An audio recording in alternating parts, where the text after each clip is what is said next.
क्या protein supplement आपके लिए सेफ है?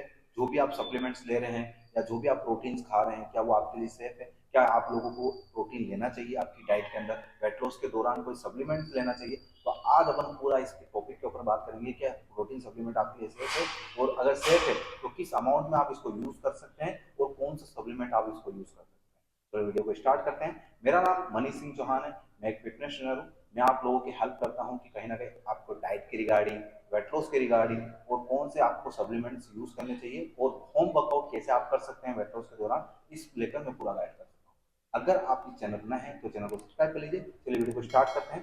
पहला बात करते हैं, देखिए जो अपन इंडियंस है ना और फॉरेनर्स है, तो कहीं ना दोनों में बहुत डिफरेंस है, क्योंकि कंट्री वाइज भी डिफरेंस है, आपका जो नेचर है वो भी अलग अलग है। तो होता क्या है, देखिए आपको कहीं ना कहीं वो बहुत ज्यादा फिट रखते हैं और अपने इंडियंस कहीं ना कहीं अनहेल्दी ज्यादा है। सबसे ज्यादा इंडिया में देखा जाए तो कहीं ना कहीं डायबिटीज पेशेंट सबसे ज्यादा रेशो वर्ल्ड वाइज सबसे ज्यादा है यहाँ पर।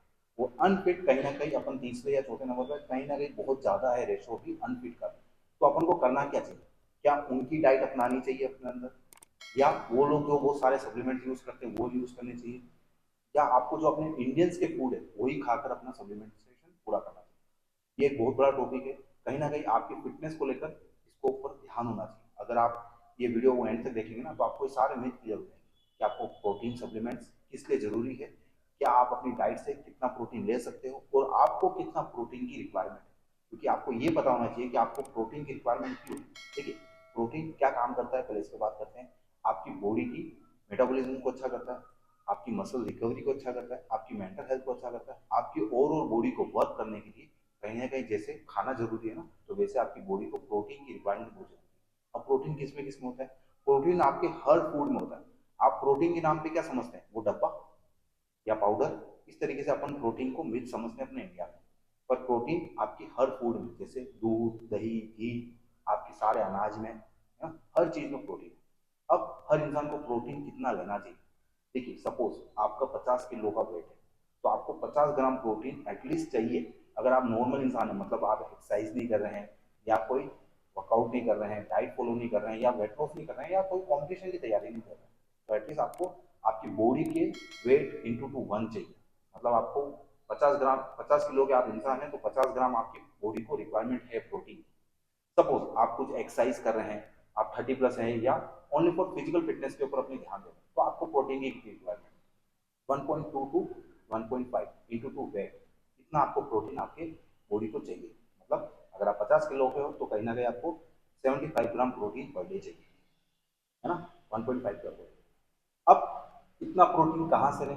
क्या पाउडर खाकर आप पूरा करोगे, या आप घर के खाने को पूरा करेंगे? देखिए अगर आप अपने घर के खाने को लेकर प्रोटीन पूरा कर सकते हो और आपका डाइजेशन सिस्टम इतना स्ट्रॉन्ग है कि आप उसको डाइजेस्ट कर पाते हो, तो आपको अपने घर के खाने से पूरा करना चाहिए। कैसे? आपका ब्रेकफास्ट अच्छा प्रोटीन, कार्ब्स और फैट से होना चाहिए।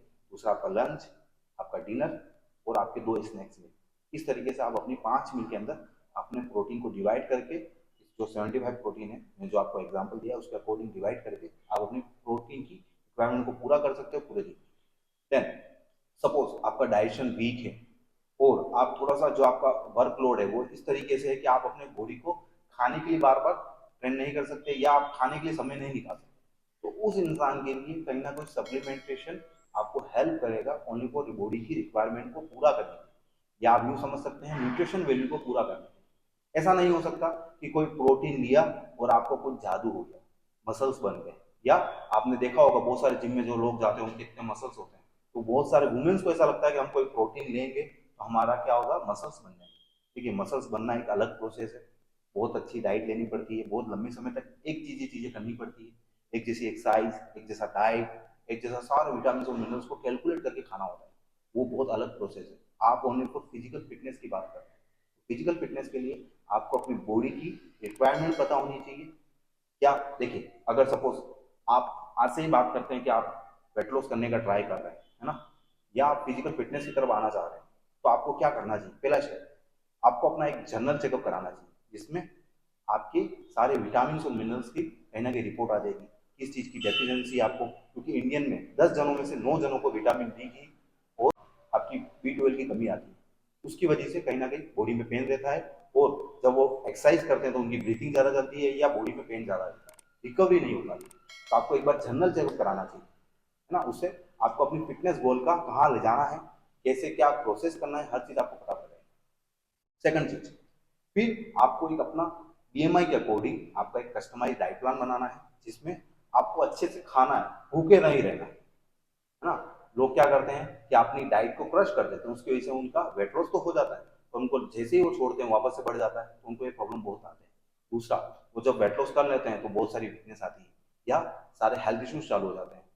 आपने देखा होगा बहुत सारे लोग वेट लॉस कर लेते हैं, उनके नीज पेन चालू हो जाता है, बैक पेन चालू हो जाता है। इसलिए प्रोटीन, कार्ब्स, फैट आपके लिए जरूरी है। पर ये टॉपिक आपका प्रोटीन के ऊपर है, तो मैं आपको ये बोलूंगा कि आपको अपनी डाइट के अंदर एज ए सप्लीमेंट प्रोटीन लेना चाहते हो तो एक ट्रस्टेबल ब्रांड का, जैसे सपोज आप कहीं ना कहीं बहुत सारी ब्रांड देखते हो ऑनलाइन, तो उनकी जो वेबसाइट है वहां से मंगाइए, क्योंकि फेक प्रोटीन बहुत ज्यादा आता है। आप अमेजोन, मीशो, फ्लिपकार्ट यहाँ से ऐसी चीजों से मत खरीदिए, आप डायरेक्ट एक उनकी कंपनी की वेबसाइट से। दूसरा, आपके बजट के अकॉर्डिंग प्रोटीन को लीजिए। अब प्रोटीन में क्या चीजें देखने वाली होनी चाहिए खरीदते वक्त, आपको देखना है कि उसमें एडेड शुगर तो नहीं है ना। जहां तक अनफ्लेवर वाले प्रोटीन आपके लिए अच्छा है ना, या प्लांट बेस्ड प्रोटीन अच्छा है। अगर आप वुमेन से, तो आपके लिए प्लांट बेस्ड प्रोटीन अच्छे है।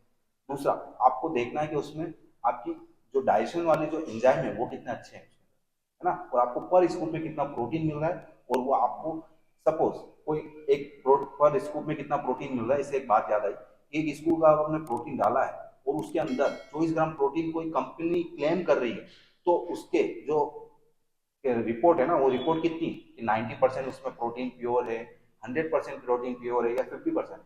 क्योंकि कोई कंपनी बोलती है ना कि एक स्कूप में 24 ग्राम प्रोटीन है, तो कहीं ना कहीं उसकी प्योरिटी के ऊपर सवाल उठता है, या उसके ऊपर चेकअप होता है, तो वो कितना है वो भी आप चेक करिए। पूरा एक अच्छे से स्टडी करके अपने प्रोटीन को अपनी डाइट के अंदर लीजिए। और ज्यादातर मैं ये कहूंगा कि आपके घर के खाने से आप अपना प्रोटीन को पूरा करिए। अगर और भी प्रोटीन के बारे में या आपकी डाइट के रिलेटेड और भी हेल्प चाहिए, तो मेरे नीचे डिस्क्रिप्शन में मेरा नीचे नंबर दे रखा है, आप मुझे व्हाट्सएप पे मैसेज कर सकते हैं, या नीचे कमेंट भी कर सकते हैं कि आपको नेक्स्ट वीडियो किस टॉपिक के ऊपर चाहिए। मैं आपकी 100% हेल्प करूंगा। तो मिलेंगे नेक्स्ट वीडियो के साथ। थैंक यू सो मच, धन्यवाद।